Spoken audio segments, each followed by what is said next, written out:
గిట్ట ఆ రెండు మార్పులు ఉండే ఛాన్స్ అయితే మనకు ఎక్కువగా ఉంటుంది. మరి ఆ రెండు మార్పులు ఏంటి? Let's go. Hi friends, welcome back to our channel. Friends, మన ఛానల్ క్రికెట్ సంబంధించిన ప్రతి చిన్న అప్డేట్ మన ఛానల్లో రెగ్యులర్ వాస్ ఉంటాయి. ఇంకా మన ఛానల్ సబ్స్క్రైబ్ చేసుకోకపోతే ఫ్రెండ్స్ వెంటనే సబ్స్క్రైబ్ చేసుకోండి అండ్ పక్కన ఉన్న బెల్ ఐకాన్ యాక్టివేట్ చేసుకోండి. అండ్ అదే ఇంకా మన వీడియో లైక్ చేయకపోతే ఫ్రెండ్స్ వెంటనే లైక్ చేసి మన వీడియోలకి అయితే ఎంటర్ చేద్దాం. ఫ్రెండ్స్ తప్పకుండా లైక్ చేయండి. లైక్ చేస్తే మన వీడియో మార్కెట్కి ఫాస్ట్ రీచ్ అవుతుంది. ఇక ఐసీసీ ఛాంపియన్స్ ట్రోఫీ 2025లో సెమీఫైనల్ 1 మ్యాచ్ వచ్చేసి అక్కడ ఇండియా వర్సెస్ ఆస్ట్రేలియా. ఇక రెండు టీంలు కూడా చాలా పటిష్టంగా కనబడుతుంది అన్ని డిపార్ట్మెంట్లు కూడా. బట్ మన టీంలోకి అయితే స్లైట్ ఎడ్జ్ కనబడుతుంది బ్యాటింగ్ లో అని బౌలింగ్ లో అని. ఇక ఈ మ్యాచ్ వచ్చేసి అక్కడ దుబాయ్లో జరగబోతుంది. మరి దుబాయ్ వికెట్ మనందరికి తెలిసిందే. ఇక్కడ మనం 3 మ్యాచ్లు అయితే ఆడినాం. మరి 3 మ్యాచ్లో ఫస్ట్ బ్యాటింగ్ వేసి గెలిచినాం అండ్ సెకండ్ బ్యాటింగ్ వేసి కూడా గెలిచినాం. మనమైతే అదే 250ని చేజ్ చేసినాం. అదే 250ని మళ్ళీ లాస్ట్ మ్యాచ్లో మనమైతే డిఫెండ్ చేసుకున్నాం. మరి టాస్ గెలిచినా ఓడిపోయినా అంత పెద్ద ఫరక్ అయితే మనకైతే కనబడదు టీమిండియా పాయింట్ ఆఫ్ మనం చూసుకుంటే. బట్ ఫస్ట్ ఇన్నింగ్స్లో చూసుకుంటే పేసర్లకైతే కొంచెం లిటిల్ బిట్ అయితే ఖచ్చితంగా పర్చేస్ అయితే ఉంటుంది. లాస్ట్ మ్యాచ్ మనం చూసినాక కైల్ జెమిన్సన్ అండ్ మ్యాట్ హెన్రీకి అయితే చాలా వాళ్ళకైతే స్వింగ్ అయితే అయిందని చెప్పుకోవచ్చు. ఇక మ్యాచ్ ప్రోగ్రెస్ అయిన కొద్ది స్పిన్నర్లు అనేది క్రూషల్ రోల్ ప్లే చేసే అవకాశం అయితే మనకు కనబడుతుంది. మరి ఈ మ్యాచ్ కూడా అదే కంటిన్యూ అయ్యే అవకాశం అయితే మనకు కనబడుతుంది. ఇక వీరి మధ్య హెడ్ రికార్డ్ చూసుకుంటే మొత్తం అక్కడ 151 మ్యాచెస్లో మన టీంలో 57 సార్లు గెలిచింది అండ్ 84 సార్లు ఆస్ట్రేలియా అయితే గెలిచింది. ఇక 10 మ్యాచ్లు అనేది నో రిజల్ట్గా ముగిసినాయి. బట్ ఎనివే ఈ రీసెంట్గా చూసుకుంటే మన టీంని మాత్రం చాలా పటిష్టంగా డెడ్లీగా మనకైతే కనబడుతుంది. ఇక ఐసీసీ ఈవెంట్స్లో అక్కడ మనం చూసుకుంటే హెడ్ మరి అక్కడ మొత్తం మన టీమిండియా 24 మ్యాచ్లు ఆడింది వీళ్ళతోని ఐసీసీ టోర్నమెంట్లలో. దాంట్లో 11 గెలిచింది, 12 అయితే ఓడిపోయింది. మరి ఐసీసీ ఛాంపియన్స్ ట్రోఫీలో 4 ఆడితే 2 గెలిచింది, 1 ఓడిపోయింది. ఒక మ్యాచ్ నో రిజల్ట్గా ముగిసింది. బట్ ఓవరాల్ చూసుకుంటే 24లో 11 గెలిచింది, 12 అయితే ఓడిపోయింది. మరి ఈ మ్యాచ్ గెలిచి దాన్ని సరిసమానం చేస్తే మాత్రం చాలా డెడ్లీగా అయితే ఉంటుంది. ఇక మరి నాకౌట్స్ ఐసీసీలో నాకౌట్స్లో మరి హెడ్ రికార్డ్ చూసుకుంటే మొత్తం అక్కడ 8 మ్యాచ్లో 4 అయితే గెలిచారు. ఇక ఈ మ్యాచ్ గెలిచి మరి వాళ్ళని చేజ్ చేస్తే మాత్రం చాలా బెటర్ అయితే ఉంటుంది. చూడాలి మరి ఏ విధంగా రాణిస్తున్నారు, ఇంట్రెస్టింగ్ కనబడుతుంది. ఇక ఐసీసీ నాకౌట్స్లో కూడా ఆల్మోస్ట్ ఈక్వల్ ఉన్నారని చెప్పుకోవచ్చు. ఇక టీమ్స్ చూసాక ఫస్ట్ మనం ఆస్ట్రేలియా టీం చూసుకుంటే మరి ఆస్ట్రేలియా చాలా పటిష్టంగా కనబడుతుంది. వీళ్ళు ఫస్ట్ మ్యాచ్లో ఏ విధంగా చేజ్ చేసిలో మనం చూసినాం. ఇంగ్లాండ్కి ఎగనెస్ట్గా 350 అయితే చేజ్ చేసిరు. ఇక తర్వాత వర్షాకారణంగా ఒక మ్యాచ్ రద్దయింది. ఇక ఆఫ్ఘనిస్తాన్కి ఎగనెస్ట్గా కూడా వీళ్ళు మంచిగా రాణించారు బ్యాటింగ్లో అని బౌలింగ్లో అని. సో ఓవర్లా చూసుకుంటే చాలా డెడ్లీగా కనబడుతున్నారు. వీళ్ళ మెయిన్ పేసర్లు లేకున్నా కానీ వాళ్ళకు రిప్లేస్మెంట్స్ అయితే చాలా బెటర్గా కనబడుతున్నాయి. అక్కడ మిచెస్టర్కి రిప్లేస్మెంట్గా Spencer Johnson same role play చేస్తున్నాడు. ప్యాట్ కమిన్స్కి అక్కడ డౌరిచెస్ సేమ్ రోల్ ప్లే చేస్తున్నాడు. యాజెల్వుడ్కి Nathan Ellis same role play చేస్తున్నాడు. ఇక ఇద్దరు ఆల్రౌండర్స్ మిచెల్ మార్క్స్ అండ్ అక్కడ మనం మెయిన్గా చూసుకుంటే మార్కస్ స్టోయినిస్కి అక్కడ మిచెల్ మార్క్స్కి ఎగనెస్ట్గా అక్కడ మ్యాథ్యూ షాట్ చాలా బెటర్ రాణిస్తున్నాడు బ్యాటింగ్లో అని అండ్ బౌలింగ్లో అని. ఇక జోస్ ఇంగ్లీష్ కూడా చాలా బెటర్ రాణిస్తున్నాడు బ్యాటింగ్లో. సో ఓవరాల్ చూసుకుంటే వీళ్ళ టీం కూడా కంప్లీట్ సైడ్గా కనబడుతుంది. ఇక వీళ్ళకి స్పిన్ ఆప్షన్స్ కూడా 4 అయితే కనబడుతున్నాయి. ఆడమ్ జంపా, గ్లెన్ మ్యాక్స్వెల్, అక్కడ చూసుకుంటే Matthew Short and Marnus Labuschagne 4 spin options అయితే కనబడుతున్నాయి. ఇక పేస్ బౌలింగ్ లో అక్కడ మనం చూసుకుంటే Spencer Johnson, Ben Dwarshuis and Nathan Ellis ముగ్గురు కూడా డిఫరెంట్ కైండ్ ఆఫ్ బౌలర్స్ అని చెప్పుకోవచ్చు. స్పెన్సర్ జాన్సన్ గింత దగ్గర ఆయనకి పర్చేస్ ఉంటే మాత్రం డెడ్లీగా మారుతాడు అతను. ఇక బెన్ డౌరిచెస్ కూడా చాలా బెటర్ రాణిస్తాడు. ఇక మరోవైపు నాథన్ ఎలిస్ మరి అతను స్లో రన్స్ పిక్ చేయడం చాలా కష్టం అని చెప్పుకోవచ్చు. ఓవరాల్ గా బౌలింగ్ యూనిట్ అనేది చాలా బెటర్ గా కనబడుతుంది. ఇక మరోవైపు బ్యాటింగ్ లో చూసుకుంటే ట్రావిస్ హెడ్, మ్యాథ్యూ షాట్ మంచి ఓపెనింగ్ స్టాండ్ అయితే ఇస్తున్నారు.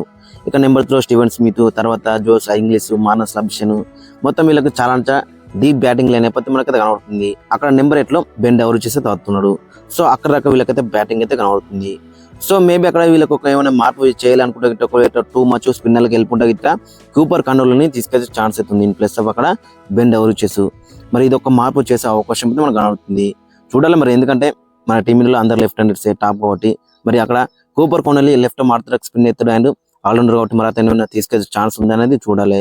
మేబీ తీసుకెళ్తే గిట్ట అదొక మార్పు చేయొచ్చు వీళ్ళైతే, లేదంటే సేమ్ ప్లేయింగ్ లతో వెళ్ళొచ్చు. ఒక్కసారి ఫైనల్ గా వీళ్ళ ప్లేయింగ్ లైన్ చూసుకుంటే అక్కడ Travis Head, Matt Short opening లో బర్లకు దిగుతారు. ఇక నెంబర్ 3లో స్టీవెన్ స్మిత్, 4లో మార్నస్ లాబ్సన్, 5లో జోస్ ఇంగ్లీష్, 6లో అలెక్స్ క్యారీ, 7లో గ్లెన్ మ్యాక్స్వెల్, 8లో బెన్ డౌరిచెస్, 9లో నాథన్ ఎలిస్, 10లో ఆడమ్ జంపా, 11లో స్పెన్సర్ జాన్సన్. సో ఓవర్లో చూసుకుంటే చాలా బెటర్ కనబడుతుంది. మరి ఏ విధంగా రాన్స్ అనేది ఇంట్రెస్టింగ్ కనబడుతుంది. ఇక మరోవైపు మన టీంలో చూసుకుంటే మన టీం లాస్ట్ మ్యాచ్ మనం చూసినాగా మరి ఏ విధంగా విధ్వంసం క్రీడేస్లో జస్ట్ ఒకటే రోజైతే మనకి గ్యాప్ అవుతుంది మరి ఈ మ్యాచ్కి. బట్ ఎనీవే మన స్పిన్నర్లు కానీ పేసర్లు కానీ బ్యాటర్లు కానీ చాలా బెటర్ రాణిస్తున్నారు. 11 మంది కూడా మరి అందరు ఫామ్లో ఉన్నారని చెప్పుకోవచ్చు. లాస్ట్ మ్యాచ్లో వచ్చిన వరుణ్ చక్రవర్తి కూడా డెడ్లీ స్పిల్ వేసి మ్యాచ్ అయితే గెలిపించింది అక్కడ మరి. సో కాబట్టి ఖచ్చితంగా వరుణ్ చక్రవర్తి కంటిన్యూ అవుతాడు. బట్ మనం ఫస్ట్ చెప్పుకున్నట్టు ఆ 2 మార్పులు ఉంటాయి అనుకున్నాగా, ఆ 2 మార్పులు ఏంటంటే ఒకవేళ మాకు లెఫ్ట్ హ్యాండర్ కావాలి, ఆడమ్ జంప్ అని మంచిగా ఆటకి వేయాలనుకుంటే ఖచ్చితంగా రిషబ్ పంత్ని తీసుకొచ్చే ఛాన్స్ ఉంది. కేఎల్ రాహుల్ కూడా లాస్ట్ మ్యాచ్ మనం చూసినాగా టూ మచ్ డిసప్పాయింట్ చేసిండు విత్ ది గ్లౌస్. మరి టూ మెనీ ఛాన్సెస్ అయితే మిస్ చేసినా చెప్పుకోవచ్చు. సో ఈ ఇంపార్టెంట్ మ్యాచెస్లో మరి ఆ క్యాచెస్ గిట్ట మిస్ అయితే మాత్రం చాలా కాస్ట్ అయితే అని చెప్పుకోవచ్చు. సో దాన్ని దృష్టిలో పెట్టుకుని ఏమైనా రిషబ్ పంత్కు ఛాన్స్ ఇస్తారనేది కూడా చూడాలి. అండ్ ఒకవేళ గిట్ట వాతావరణం బాగాలేకపోతే మాత్రం డ్యూ వాడితే మాత్రం ఖచ్చితంగా హర్షిత్ రాణా ఉంటేనే బెటర్ అయితే ఉంటుంది. 4 స్పిన్నర్లతో వెళ్తే మాత్రం చాలా కష్టంగా అయితే ఉంటుంది డ్యూ గిట్ట పడితే గిట్ట. సో కాబట్టి దాన్ని దృష్టిలో పెట్టుకొని మరి హర్షిత్ రాణాని మళ్ళీ తీసుకెళ్తే ఛాన్స్ కూడా మనకైతే కనబడుతుంది. ఇక ఒకసారి కాంబినేషన్ చూసుకుంటే మరి ఈ మ్యాచ్ కి ఓపెనర్స్ వచ్చేసి రోహిత్ శర్మ అండ్ శుభ్మన్ గిల్. మరి రోహిత్ శర్మ ఆ ఒక్క ఇన్నింగ్స్ తప్ప మిగతా ఇన్నింగ్స్ లో మాత్రం టూ మచ్ డిసప్పాయింట్ చేస్తూ వస్తున్నాడు. ఆ 100 తర్వాత మళ్ళీ పెద్ద నాకైతే మనకైతే కనబడలేదు. సో ఆ పెద్ద నాకు ఈ మ్యాచ్ వస్తే మాత్రం చాలా బెటర్ అయితే ఉంటుంది. దట్టు ఆస్ట్రేలియాకి ఎగెనిస్ట్ గా మాత్రం మంచి రికార్డు ఉందని చెప్పుకోవచ్చు. మొత్తం అక్కడ 45 మ్యాచెస్ లో 58 యావరేజ్ ఉంది, 209 హైయెస్ట్ స్కోరు, దాంట్లో 9 50s ఉన్నాయి అండ్ 7 100s అయితే ఉన్నాయి. దాంట్లో ఒక డబుల్ సెంచరీ కూడా ఉంది. సో ఓవరాల్ చూసుకుంటే ఆస్ట్రేలియాకి ఎగెనిస్ట్ గా మొత్తం మంచి రికార్డ్ అయితే ఉందని చెప్పుకోవచ్చు అక్కడ రోహిత్ శర్మకి. ఇక మరోవైపు శుభ్మన్ గిల్ కి ఆస్ట్రేలియాకి ఎగెనిస్ట్ గా 38 యావరేజ్ ఉంది, 104 బెస్ట్, ఒక 50 ఉంది. సో ఓవరాల్ చూసుకుంటే మరి ఆస్ట్రేలియాకి ఎగెనిస్ట్ గా శుభ్మన్ గిల్ దగ్గర అయితే అంత మంచి రికార్డ్ అయితే కనబడతలే కానీ మరి ఈ మ్యాచ్ అయితే పెద్ద ఇన్నింగ్స్ అయితే మనం అయితే ఎక్స్పెక్ట్ చేస్తున్నాం. ఇక number 3 Virat Kohli last match లో చూసినాక 11 అయితే కొట్టింది, మంచి టచ్ లో ఉన్నాడు. బట్ ఆ క్యాచ్ కి అయితే వికెట్ ఇవ్వాల్సిందే. ఇక విరాట్ కోహ్లీ కూడా మరి ఆస్ట్రేలియాకి ఎగెనిస్ట్ గా చాలా మంచి రికార్డ్ ఉందని చెప్పుకోవచ్చు. మొత్తం అక్కడ చూసుకుంటే 53 యావరేజ్ అయితే ఉంది, 123 బెస్ట్, దాంట్లో 14 50s ఉన్నాయి అండ్ 8 100s అయితే ఉన్నాయి. సో కాబట్టి ఈ మ్యాచ్ అయితే దగ్గర అయితే బిగ్ నాక్ అయితే మనం అయితే ఎక్స్పెక్ట్ చేస్తున్నాం. మనం చూడాలి ఏ విధంగా రాణిస్తున్నారు అనేది ఇంట్రెస్టింగ్ గా మనకైతే కనబడుతుంది. ఇక నెంబర్ 4 అక్కడ మనం చూసుకుంటే శ్రేయస్ అయ్యర్ ఆస్ట్రేలియాకి ఎగెనిస్ట్ గా అంత మంచి రికార్డ్ అయితే మనకైతే కనబడలేదు. మొత్తం అక్కడ 11 ఇన్నింగ్స్ లో 27 యావరేజ్, 105 బెస్ట్, ఒక 100 మాత్రం ఉంది. బట్ రీసెంట్ గా చూసుకుంటే శ్రేయస్ అయ్యర్ మాత్రం చాలా బెటర్ ఫామ్ లో అయితే ఉన్నాడు. లాస్ట్ మ్యాచ్ లో కూడా టాప్ 3 క్వాలిఫై అయిన తర్వాత మరి 17 అనేది కొట్టిండు. అక్షర్ పటేల్ తో మంచి పార్ట్నర్షిప్ అయితే తీసుకొచ్చిండు. సో కాబట్టి ఈ మ్యాచ్ కూడా అలాంటి నాకైతే మనం అయితే ఎక్స్పెక్ట్ చేస్తున్నాం. ఇక నెంబర్ 5 అక్కడ మనం చూసుకుంటే సిచ్యువేషన్ తగ్గట్టు అక్షర్ పటేల్ రావచ్చు, లేదా కేఎల్ రాహుల్ రావచ్చు, లేదా కేఎల్ రాహుల్ ప్లేస్ లో రిషబ్ పంత్ని కూడా ఆడించే ఛాన్స్ అయితే ఉంది ఈ మ్యాచ్ లో. మరి ఎందుకంటే కేఎల్ రాహుల్ లాస్ట్ మ్యాచ్ మనం చూసినాగా టూ మచ్ డిసప్పాయింట్మెంట్ అయితే వేసిండు విత్ ది గ్లౌస్. బ్యాటింగ్ లో పెద్ద అవకాశం రాలేదు 20 కొట్టింది వచ్చినప్పుడు కూడా. బట్ విత్ ది గ్లౌస్ మాత్రం ఈ ఇంపార్టెంట్ మ్యాచెస్ లో అలాంటి క్యాచెస్ గిట్ట మిస్ అయినా అనుకో టూ మచ్ కాస్ట్ అయితే కాబట్టి మరి కేఎల్ రాహుల్ కొంచెం స్పిన్నర్లకు ఎగెనిస్ట్ గా గ్యాదర్ చేసి కొంచెం ఇబ్బంది అయితే ఆడుతున్నట్టయితే మనకైతే కనబడుతుంది. సో కాబట్టి మరి ఏమైనా రిషబ్ పంత్కి ఏమైనా ఛాన్స్ ఇస్తారనేది కూడా చూడాలి. Rishabh Pant that left hander, opposite టీంలో మంచి స్పిన్నర్ ఉన్నాడు, క్వాలిటీ స్పిన్నర్లు లైక్ ఆడమ్ జంపర్ లాంటి స్పిన్నర్లు ఉన్నాడు. ఒకటి వాళ్ళకి against left hander big hitter Rishabh పంత్కి ఏమైనా ఛాన్స్ ఇస్తారనేది కూడా చూడాలి. ఇక నెంబర్ 6 లో అక్కడ మనం చూసుకుంటే హార్దిక్ పాండ్యా అక్కడ మనం చూసుకుంటే లాస్ట్ మ్యాచ్ లో ఫస్ట్ బ్రేక్ త్రూ ఇచ్చింది ఇతనే. రాచిన్ రావందర్ని మంచిగా సెటప్ వేసి అవుట్ చేసిండు. ఇక బ్యాటింగ్ లో చూసుకుంటే 45 అయితే కొట్టిండు. మరి ఇంపార్టెంట్ నాకు చెప్పుకోవచ్చు ఆ 45 అనేది. లాస్ట్ రాకుండా మంచి ఫినిషింగ్ టచ్ అయితే ఇచ్చిండు. ఇక బౌలింగ్ లో కూడా ఫస్ట్ బ్రేక్ త్రూ అయితే ఇచ్చిండు. ఓవరాల్ గా చూసుకుంటే బ్యాటింగ్ లో కానీ బౌలింగ్ లో కానీ ఈక్వల్ కాంట్రిబ్యూషన్ అయితే ఇస్తున్నాడు టీమ్ కి అయితే. ఈ మ్యాచ్ కూడా అలాంటి పర్ఫార్మెన్స్ మనం అయితే ఎక్స్పెక్ట్ చేస్తున్నాం. ఇక నెంబర్ 7 లో అక్కడ మనం చూసుకుంటే రవీంద్ర జడేజా కూడా లాస్ట్ మ్యాచ్ మనం చూస్తుండగా బ్యాటింగ్ లో మంచి క్యామ్ అయితే ఆడిండు, 16 రన్స్ అయితే కొట్టిండు.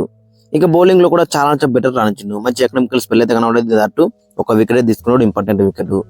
ఈ మ్యాచ్ కూడా ఇంకా వికెట్స్ అయితే మనం అయితే ఎక్కువ ఎక్స్పెక్ట్ చేస్తున్నాం. మరి ఆస్ట్రేలియాకి ఎగెనిస్ట్ గా ఇతనికైతే మంచి రికార్డ్ ఉందని చెప్పుకోవచ్చు. 37 వికెట్స్ అయితే తీసిండు మరి ఆస్ట్రేలియాకి ఎగెనిస్ట్ గా. సో కాబట్టి మరి ఈ మ్యాచ్ కూడా అలాంటి స్పెల్స్ అయితే మనం అయితే ఎక్స్పెక్ట్ చేస్తున్నాం. ఇక నెంబర్ 8 అక్కడ మనం చూసుకుంటే అక్షర్ పటేల్ లాస్ట్ మ్యాచ్ మనం చూసినాం అక్కడ మరి టాప్ 3 క్వాలిఫై అయిన తర్వాత మరి అక్కడ నెంబర్ 5 వచ్చిండు. ఎంత మంచి అక్కడ ఎన్నో అందరం చూసినాం, 42 కొట్టిండు అక్కడ 61 బాల్స్ లో. మరో ఇక్కడ వరణీయకుండా శ్రేయస్ అయ్యర్ తో మంచి పార్ట్నర్షిప్ అయితే తీసుకొచ్చిండు. ఇక బౌలింగ్ లో కూడా 10 ఓవర్లు ఇచ్చిండు, 32 రన్లు ఇచ్చిండు, ఒక వికెట్ తీసుకున్నాడు 3.2 ఎకనంతో. ఇక నెంబర్ 9 అక్కడ మనం చూసుకుంటే కుల్దీప్ యాదవ్ కూడా లాస్ట్ మ్యాచ్ మనం చూసినాం ఎంత మంచి రాణించిండు, 2 వికెట్లు తీసుకున్నాడు. కొన్ని ఎక్కువ రన్స్ ఇచ్చినప్పుడు కూడా 2 క్రూషియల్ వికెట్లు తీసిండు. ఇక ఆస్ట్రేలియాకి ఎగెనిస్ట్ కూడా మంచి రికార్డ్ అవుతుందని చెప్పుకోవచ్చు దానికి. మొత్తం అక్కడ 22 మ్యాచ్ లో 31 వికెట్లే తీసుకున్నాడు ఆస్ట్రేలియాకి ఎగెనిస్ట్ గా. ఇక నెంబర్ 10 లో అక్కడ మనం చూసుకుంటే మొహమ్మద్ షమి కూడా లాస్ట్ మ్యాచ్ కొంచెం డిసప్పాయింట్ తెచ్చిండు. బట్ ఆ పిచ్ లో స్పిన్నర్లకే టూ మచ్ హెల్ప్ అవుతుంది. సెకండ్ ఇన్నింగ్స్ అక్కడ మనం మెయిన్ గా చూసుకుంటే ఇక మొహమ్మద్ షమి ఆస్ట్రేలియాకి ఎగెనిస్ట్ 25 మ్యాచ్ లో 39 వికెట్లే తీసుకున్నాడు. ఇక నెంబర్ 11 అక్కడ మనం చూసుకుంటే వరుణ్ చక్రవర్తి లాస్ట్ మ్యాచ్ లో చూసినాం మనం ఎంత బీభత్సం క్రియేట్ చేసిండో. మొత్తం అక్కడ 10 overs లో 42 రన్స్ ఇచ్చిండు, 5 వికెట్స్ అయితే తీసుకున్నాడు 4.2 ఎకరంతోని. ఎప్పుడైతే చిన్న చిన్న పార్ట్నర్షిప్ వెళ్తున్నాయో వరుణ్ చక్రవర్తిని తీసుకొచ్చిండు కెప్టెన్. అక్కడ టీంలోకి అయితే వికెట్స్ అయితే అందించిండు అక్కడ వరుణ్ చక్రవర్తి. ఈ మ్యాచ్ కూడా అదే స్పెల్ ని కంటిన్యూ చేస్తే మాత్రం చాలా బెటర్ అయితే ఉంటుంది. ఇక ఫైనల్ గా ప్లేయింగ్ లెవెన్ అక్కడ మనం చూసుకుంటే రోహిత్ శర్మ, శుభన్ గిల్ ఓపెనింగ్ లో బరిలోకి దిగుతారు. ఇక నెంబర్ 3 లో విరాట్ కోహ్లీ, 4 లో శ్రేయస్ అయ్యర్, 5 లో KL Rahul, Rishabh Pant wicket keeper, 6 లో అక్షర్ పటేల్, 7 లో హార్దిక్ పాండ్యా, 8 లో రవీంద్ర జడేజా, 9 లో కుల్దీప్ యాదవ్, 10 లో మహమ్మద్ షమి, 11 లో వరుణ్ చక్రవర్తి. నెంబర్ 8 రకం మనకి సాలిడ్ బ్యాటింగ్ ఉంది. బౌలింగ్ లో కూడా మనకి 2 మనీ ఆప్షన్స్ అయితే కనబడుతున్నాయి. 4 స్పిన్నర్లు, 2 పేసర్లు, అంటే మనకి 6 ఆప్షన్స్ అయితే కనబడుతున్నాయి. సో ఓవరాల్ చూసుకుంటే కాంబినేషన్ మాత్రం డెడ్లీగా కనబడుతుంది. ఇక మరోవైపు ఆస్ట్రేలియా కూడా బెటర్ కనబడుతుంది. వాళ్ళని ఏమాత్రం కూడా తక్కువ అంచనా వేయరాదు. ఓవరాల్ చూసుకుంటే రెండు టీంలు కూడా చాలా పటిష్టంగా కనబడుతున్నాయి. ఫ్రెండ్స్ మరి మీ యొక్క ఒపీనియన్ అయితే కింద కామెంట్స్ మెన్షన్ చేయండి. అండ్ మీ యొక్క ప్లేయింగ్ లెవెన్ కూడా కింద కామెంట్స్ మెన్షన్ చేయండి.